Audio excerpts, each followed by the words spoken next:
So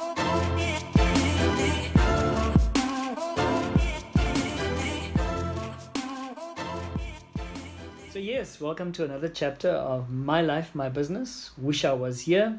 And if ever you notice there's a My Life, My Business seems to repeat, but the club itself is called My Life, My Business Club, of which this is an event within the club.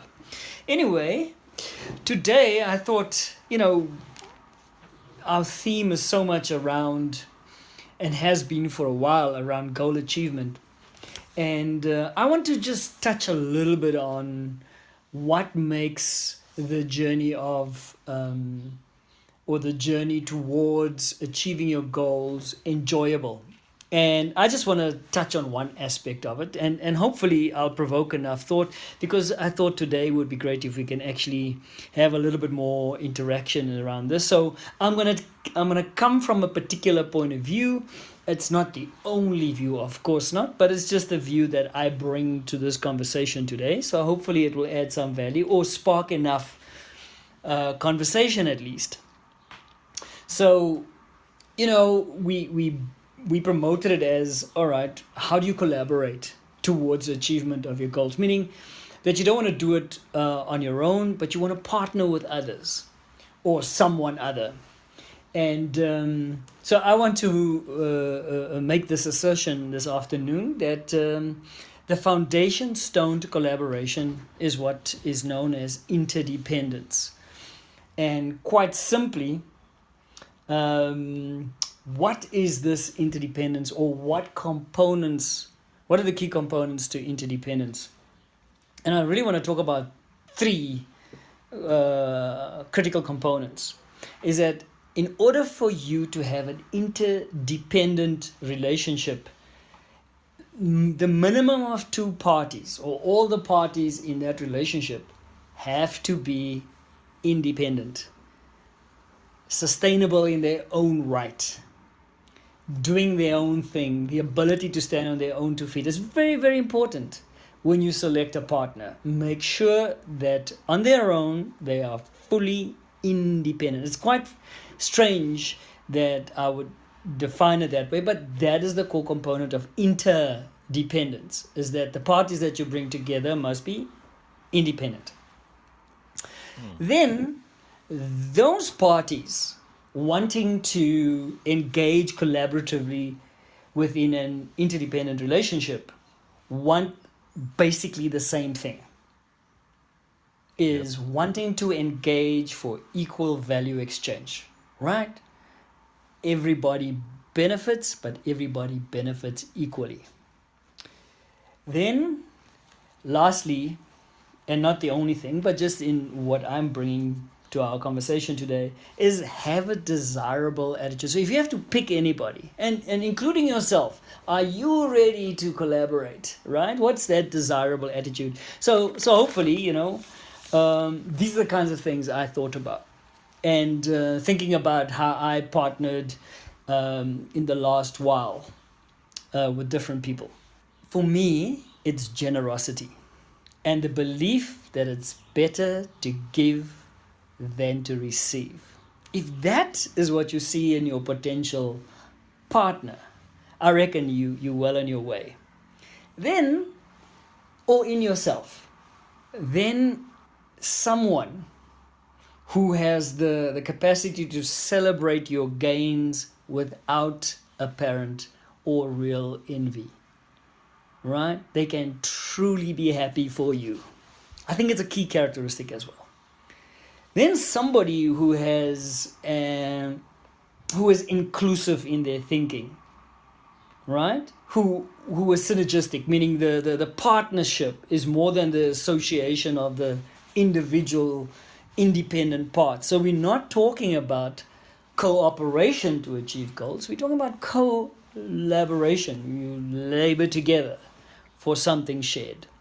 And so somebody who believes in the power of partnerships and who believes that together you can create the miracle, right? Then also believes that all that happens has purpose and value. In other words, sometimes we refer to it as, well, these things happen for a reason. There is purpose behind what happens, right? And some other thoughts is your thinking, the other person's thinking, is that we all have a gift, and we as individuals are a gift. And therefore, success is remembering who we really are. There's also a thought, just to round off that part, is that life is a journey and most enjoyed by traveling with others. And so, when we talk about, negotiation skills, everybody talks about the common ground. And I say you need to have this common ground in any partnership. That is shared vision or shared goal for the partnership itself. I mean, what is it that you want to achieve together? So if you know it is that you want equal value exchange, then you got to be quite clear that and articulate what that actually means. So what's in it for us? This is what I want out of this, and this is what you want out of this. Capture it. We sometimes just go by emotions. Well, I feel in sync, and therefore, just because we're doing it together, we will all be happy. No, you start this partnership with fully declaring what shared outcome you want from the relationship. What it is you want to achieve together, and you got to be clear. And then, I can go on and on about this. I just want to end off with this: is that have a shared mission. Now you're going to ask me, Jacques, but what is a shared mission? Well, you kind of start off with, well, why do we want to be in partnership in the first place? Why is it that we want to achieve that particular vision or goal as a partnership? Why? Answer the question why at the very core of the golden circle. I think Simon Sinek refers to a golden circle, but the why is very important to be able to define that.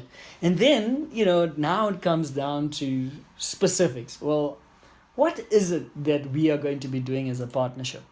The what describes role clarification.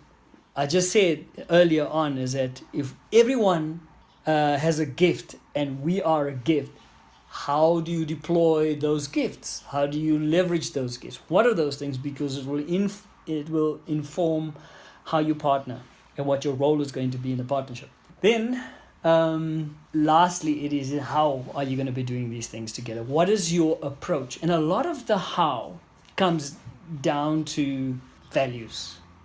If the how says, well, we're going to behave with the utmost of integrity and excellence, and you agree on it, then there's no conflict, right? It builds on trust. So, and funnily enough, now I talk about trust. So you need to then trust then wherever the activities are being carried out will align themselves to those values. And I'm just going to end it right there and say, well, if you've heard what I had to say, what exactly are your comments? Have I triggered anything? Do you believe what we said is not really relevant? And if it isn't, well, tell us why. Let us have a conversation today. Al, I'm going to start with you. What are your thoughts? Anybody else, just raise your hands and I'll admit you to the platform as a speaker. Well, thank you, Jacques, again. Some amazing thoughts. There's real depth to what you said.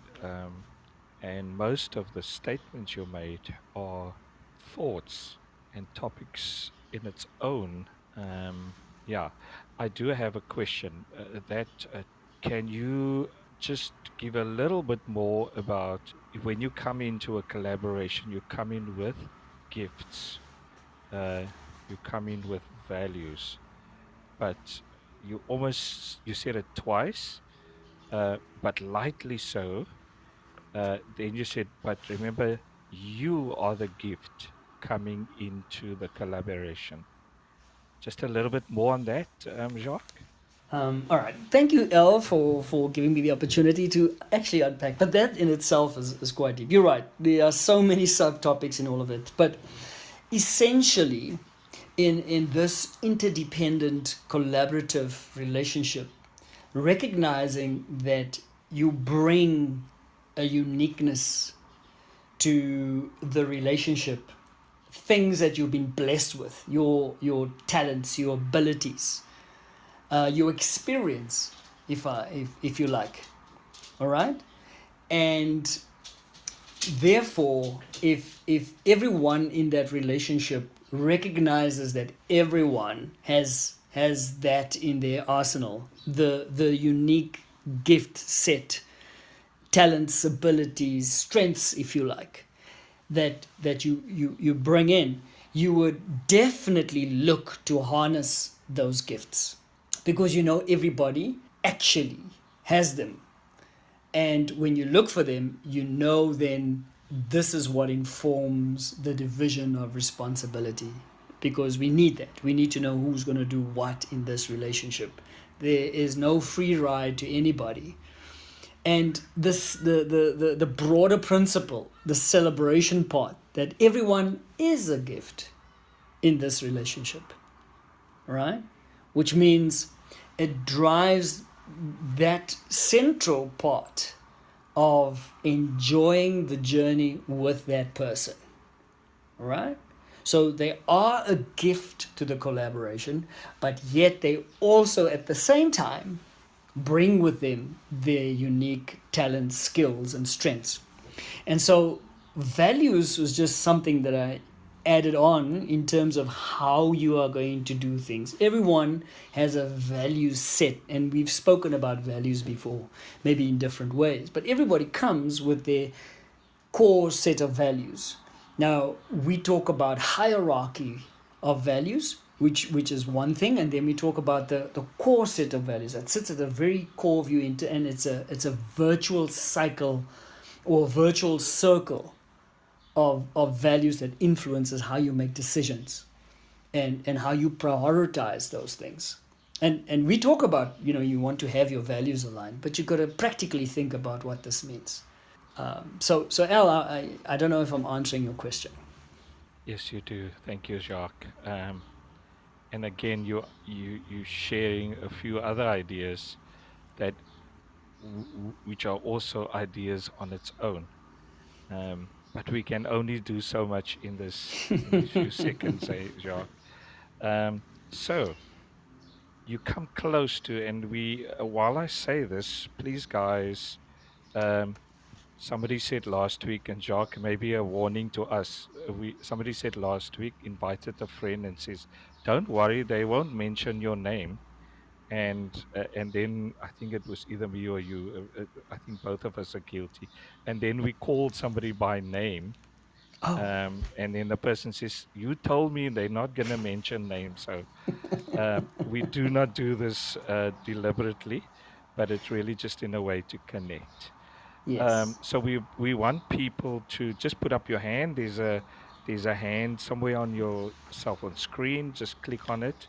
It will show up as a wave on our side, and one of us will allow you in to ask a question or to even contribute.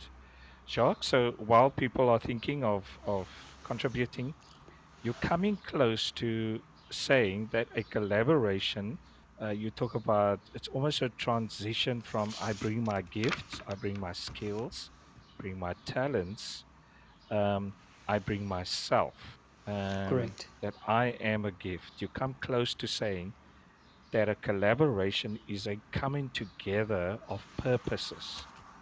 I come with my purpose, you come with your individual purpose, and in the collaboration, we almost create a synergy of purposes, possibly even a new evolved purpose that is better than the two of us functioning on our own.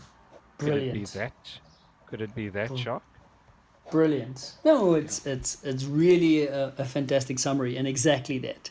You know, yeah, the standard way of looking at synergy is we We celebrate individuality, but we know when we put it together in the way you've just said it, is taking those individual purposes. It's a blend of those purposes into something that's so much greater, has so much more impact. I mean, the Ubuntu principle of saying, well, if you want to go anywhere fast, you travel alone. But if you want to go far, you travel with others. Now, for me, the rider is you want to travel far, right? As you're traveling with others, you got to travel with the right types of people because you want that journey to be an enjoyable one towards your destination, towards that goal you want to achieve. Now, Otherwise, you it's know, going to be a long, miserable journey. Painful. absolutely. We've I we've mean, all traveled with that one person, and just imagine all of us. Imagine that trip you've been on. It might have been long, it might have been short, sometimes even a camp, a holiday, and you have that one person you wish didn't come with. We all know that pain. But on the opposite side, think of a holiday, a weekend, a long trip, and there was this one person you just connected, and the trip was almost too short because you enjoyed that person. Right. Thank you, Jacques. Questions, guys, contributions. Remember, Jacques and I never want to punt ourselves as the experts on these topics.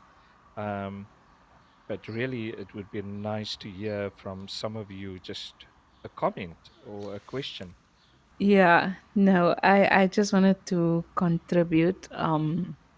As I was listening to you guys, I do agree that finding the right partner is key.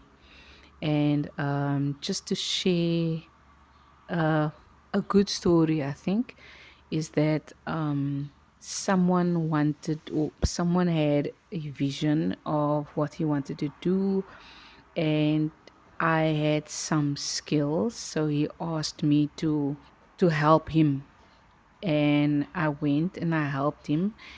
But as a matter of, I'm helping a friend in need, and I think what ended up happening was that because of the value, he saw the value that I brought to what he wanted to do.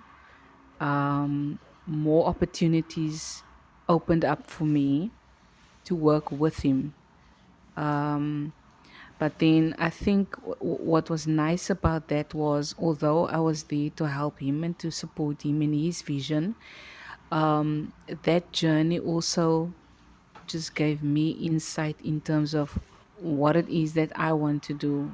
And the two kind of sort of look similar. It's slightly different, but um, it was just very. I don't know how to explain it, but it's that thing of when you give, you get back, and sometimes you get back in ways that you never imagined you would. So yeah, I don't know if that makes any sense. Thank you, it Claudine. It does, does make Claudine. sense. Yeah. Mm. But I just want to kind of point out to you that, particularly, in your case, as I'm listening to it, so you must correct me because I'm wanting to have a dialogue with you. You must correct me if I'm wrong here. Is you went in with the intention to support, and as you gave, you actually reaped a harvest. There was a return on that. And so a lot of what I'm talking about today is being deliberate upfront in terms of what value out of the partnership it is you want to gain, right? And lots of times, we can stand back and look at relationships, partnerships, collaborations, and we stand back and we go, "Wow, look! I didn't know this is how it was going to end up, but I am so grateful for what has happened." And I think that happens as a normal course. So it's not, and the deliberate conscious choice you make in terms of saying yes to somebody, like, I can even imagine that from one perspective, that value is, I'd like, if I think about your situation, is like, all right, I want to gain experience, right? And if I help you, I support you, to get to where you need to be, I gain the experience. So that, if you are truly satisfied that you met that objective, then that was an equal value exchange. Would you say after the time that you would view it as an equal value exchange? Yes, I think it's a equal value exchange. Because initially what I gave to him was uh, skills, experience, um, yeah, some of my talents and giftedness that I had. Um, to see his vision grow. But then in return, what I got was sort of like a refinement um, of my vision for myself. Does that make sense? Yes, Yes, yes. absolutely. Thanks, There's Claudine. a Yeah. there's a there's a deep truth in that. Mm. I'm it's so Claudine, you highlighted something. You came in and you knew what you wanted to give. You also had an idea of what the other person is bringing into that. But a true collaboration is the willingness to explore possibilities that both of you did not know exist and would never have experienced if you did not collaborate. That's the almost Absolutely. the perfect um, definition of a good collaboration. So Absolutely. I'd like Yeah. just for when you're done with this, I'd like for all of you, and by way of illustration, Jacques, to Google and maybe even on YouTube, guy by the name of Mark, the way we normally spell it with a K, Temperato, like temperature, but rato at the end. Now, this guy holds the world record for a drum set. You know, when you play in a band, and the drum set that he played with the world record is 900 pieces. So imagine a drum set of 900 pieces. Now, this guy has that world record, right? So there's a little bit of brag in my illustration, Jacques, and you can speak to me afterwards about humility. But I played with this guy for almost 2 years. I was a bass guitarist. I didn't play with him when he played his 900 piece. I played with him in a fairly normal drum set. But my point was, as we played, I played bass, he played drums, his wife was on the piano, and others in the band. The way this guy played, at the time he said he was the best drum player in the world. Others, he was actually rated officially as the second best drum player. Now, I played with him in a local setting, but the point was, in playing with Mark, I did things on that bass guitar that I surprised myself. I'm virtually in the middle of a song. I would like, where did that come from? I was able to do things that I never practiced, never imagined. Now, the illustration is that's what a good collaboration is. When you two do things you never imagined you would do individually or separately. I trust you hear the illustration more than the brag, but there is a little brag in there somewhere. I didn't know about that bass guitar playing, Alistair, so I'm intrigued. Well, not as of recent, yeah. So humility is, my dad always used to say, you're only as good as your last performance.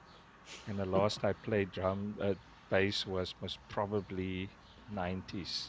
So, yeah. So that makes me humble again. Only as good as your last performance. And my last performance with that was in the 90s. So, right. Yeah. Shark, thank you. Claudine, I don't think we've got any other hands, but Very, very good things. And you know what? I would like to talk about something in line with collaboration next week, if it's possible, Mm-hmm. Jacques, if that's fine.